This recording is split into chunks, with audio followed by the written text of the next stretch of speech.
Hai study mates, kembali lagi bersama your study partner. Let's study English. Kita akan membahas tentang tuval skills, yaitu tuval structure, the forms of verbs.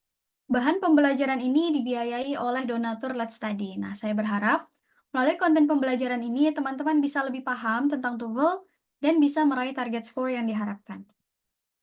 Sebelum mulai, perkenalkan, saya Miss Fitri. Berikut pengalaman saya mengajar Inggris sejak 2017. Saat ini saya aktif mengajar di dua lembaga, yaitu Jago Bahasa dan Kobe Education. Saya juga punya kelas online, yaitu kelas Bingo. Oke, so let's get started. Pada tuval structures, semua soalnya itu pasti berupa sentence. Jadi, at least akan punya satu subjek dan satu verb ya. Nah, jadi salah satu bentuk verb yaitu modal. Pastikan kalau semua modal ya seperti will, would, can, could, may, might, shall, should, atau must, semua bentuk modal harus bertemu dengan base form. Ya harus diikutin dengan base form seperti verb 1 tanpa imbuhan, be atau have ya. Meskipun subjeknya tunggal atau jamak atau uncountable, ketika bertemu dengan modal maka akan bertemu dengan base form ya. Oke, contohnya, misalnya the task will finish at 3. Nah, nggak boleh ada modal yang diikutin dengan verb selain base formnya ya. Selain verb 1, tanpa imbuhan, be atau have. Nah, jadi ketika kita akan mengatakan tasknya akan diselesaikan, nah berarti harus diikutin dengan be dulu ya. Will be finished. Nah, akan jadi bentuk pasif. Jadi nggak boleh langsung diikutin dengan verb 3. Gitu. Tapi harus will, be, verb 3. Kemudian, the doctor may arrive soon. Nah, may modal bertemu dengan diikutin dengan arrives. Nggak boleh ya. Karena modal, semua bentuk modal harus diikutin dengan base form. Gitu. Jadi, verb 1 tanpa imbuhan. Jadi, the doctor may arrive. Seharusnya ya, tanpa S, tanpa imbuhan. Kemudian, contoh berikutnya ya, the students must taken the exam. Must taken, akan mengambil misalnya. Harus mengambil examnya. Nah, must taken. Must modal bertemu dengan verb 3. Nah, nggak boleh ya. Jadi, kalau bertemu dengan have dulu boleh. Jadi, the students must have taken. Nah, boleh. Jadi, boleh bertemu dengan be, verb 3, atau have verb 3. Bedanya kalau yang be verb 3, ini pasif ya, yang diter, diselesaikan. Sementara yang have verb 3, aktif. Meber gitu ya. Pasti sudah mengerjakan gitu, exam. Oke, noted ya. Jadi semua bentuk modal harus diikutin dengan base form. Verb 1 tanpa imbuhan, be atau have.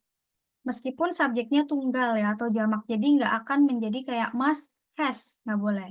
Jadi harus bertemu base formnya ya. Have, be atau verb 1 tanpa imbuhan. Next. Kemudian verb yang berupa to be ya. Ya, is, am, are, was, were. Bahkan kalau ada be, been, being, hanya bisa diikutin dengan present participle verb ing ya atau past participle verb 3. Jadi misalnya kita menemukan to be bertemu dengan verb ya selain verb ing atau verb 3. Nah, maka ini nggak boleh ya. Misalnya we are do. Nah, harusnya kan we are doing. Kemudian the homework was due. Nah, harusnya was doing. Nah, is take nggak boleh ketemu verb 1. Jadi is taking. Was take harusnya was taken. Nah, bedanya kalau bertemu dengan be ya, bertemu dengan verb 3, berarti jadinya pasif ya. Diselesaikan, gitu, diambil. Tapi kalau misalnya yang verb ing berarti yang aktif, yang meber. Jadi melakukan ya atau mengambil. Kemudian semua bentuk verb yang berupa have ya, seperti has, have atau had cuma bisa diikutin dengan past participle ya. Kalau nggak ketemu verb 3, bertemu dengan been. Jadi nggak boleh bertemu selain bentuk verb 3 atau been. Misalnya ada has ketemu verb ing, nggak boleh. Has ketemu be, nggak boleh. Jadi harus has, have, had, bertemu dengan verb 3 atau been. Dan cuma dua ini ya. Jadi tadi modal bertemu dengan base form, verb 1 tanpa imbuhan, be atau have, kemudian be ya, is, am, are, was, were, been, being. cuma bisa bertemu dengan verb ing atau verb 3. Kemudian has, have, dan had cuma bisa bertemu dengan verb 3 atau been.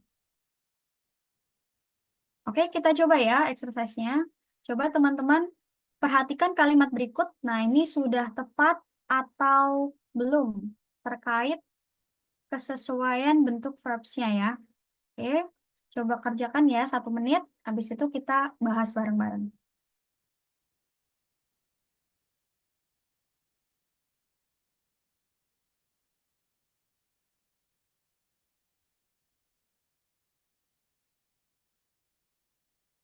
Oke, nah nomor 1. I have give. Tuh, give itu verb 2 ya. Give, gave, given. Nah, jadi have tadi dikatakan harus diikuti dengan verb 3 atau been ya. Nah, jadi nggak boleh ketemu selain itu ya. Jadi harusnya have given. Kemudian the articles were put. Nah, kebetulan put itu verb 1, verb 2, dan verb 3-nya sama ya. Put, put, put. Nah, jadi kalau misalnya ada be bertemu dengan verb 3, nah ini nggak apa-apa ya, boleh. Jadi artinya jadi pasif ya. Kemudian he was able, oke, ini nggak ada masalah ya, udah correct. Nomor 3, all the tickets for the concert might already be sold. Nah, modal bertemu dengan be, boleh ya, be verb 3. Terjual gitu ya. Correct. 4, he was so thirsty that he drank. Ini dia bentuknya pas ya. Nah, drunk ini verb 3 ya, drink, drank, drunk. Nah, jadi seharusnya dia harusnya sama-sama verb 2 ya, karena verb 3 yang muncul tanpa to be, nah belum verb ya, bukan verb, tapi adjective, karena past participle ya. Oh, jadi ini error, nggak boleh ya, ketemu verb 3. Nah, jadinya nanti bukan verb, participle, jadi drank, verb 2 juga. He was so thirsty that he drank several large glasses. Terus nomor 5. The deposit will has. Nah, meskipun subjeknya tunggal, tapi kalau ada modal harus bertemu has from ya. Oh, jadi nggak boleh has, tapi have. Will have. Betul ya? Jadi kalau dalam soal structure, jangan lupa perhatikan forms of verbs-nya. Gitu. Sudah tepat nggak? Oke, nah kita coba lagi. Bentuk yang error analisis ya. Nah, jadi fokus pada underline-nya yang di garis bawah. Nah, pilih yang error. Buat acuan ke kata sebelum dan setelahnya. Oke, 1 menit ya. Setelah itu kita bahas.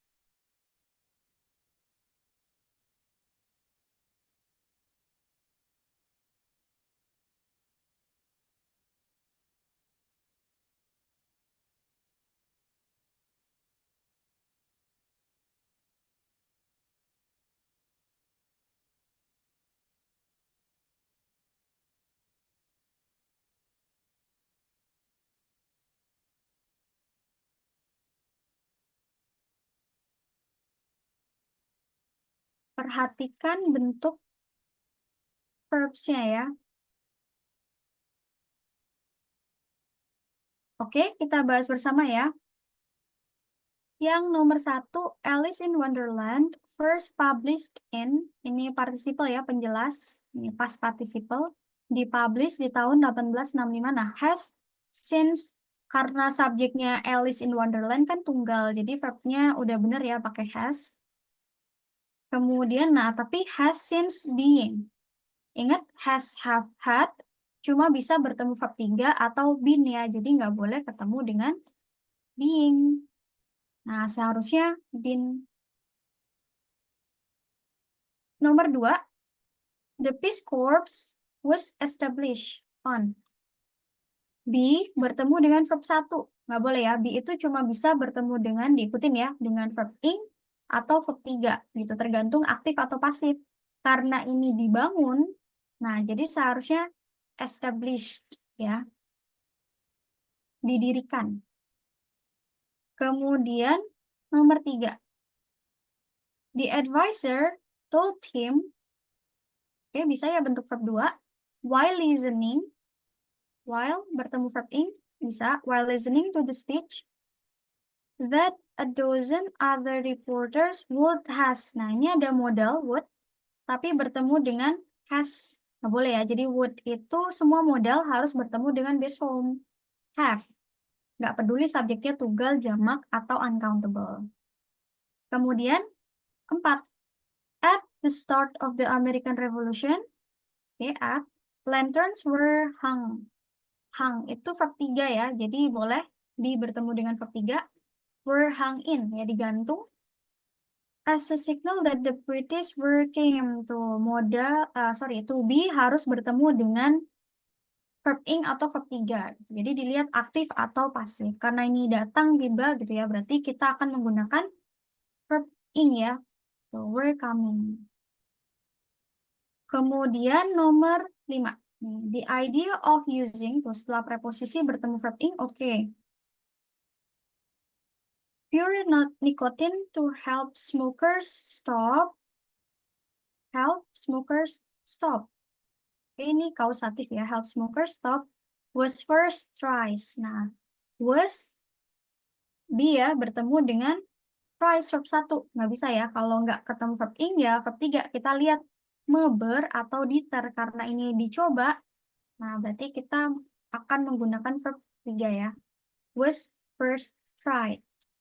Tuh, noted ya. Jadi perhatikan pengikut atau bentuk verbs-nya ya, diikutin dengan sudah tepat nggak gitu ya. Jadi modal harus bertemu dengan base form ya, verb 1 tanpa imbuhan, be atau have. Kemudian has, have, had harus bertemu dengan verb 3 atau been. Sementara be is, are, was, were, be, been, being. Nah, harus diikuti dengan verb ing kalau aktif ya, atau verb 3 gitu untuk bentuk yang pasif. Noted ya. Oke, jadi sekian materi kali ini. Thank you for watching. Untuk pembelajaran lebih lanjut, teman-teman bisa mengakses tautan e-book, PPT, dan latihan soal melalui tautan yang ada di description. Dan sebagai bentuk apresiasi dan dukungan pada Let's Study yang telah menyediakan bahan pembelajaran gratis, teman-teman bisa berdonasi melalui scan QR di samping. Selain itu, teman-teman juga bisa support Let's Study dengan cara like, subscribe, follow, dan share platform Let's Study ke teman-teman yang lain. Teman-teman juga bisa komen di bawah jika ada pertanyaan. Okay, so see you on the next video.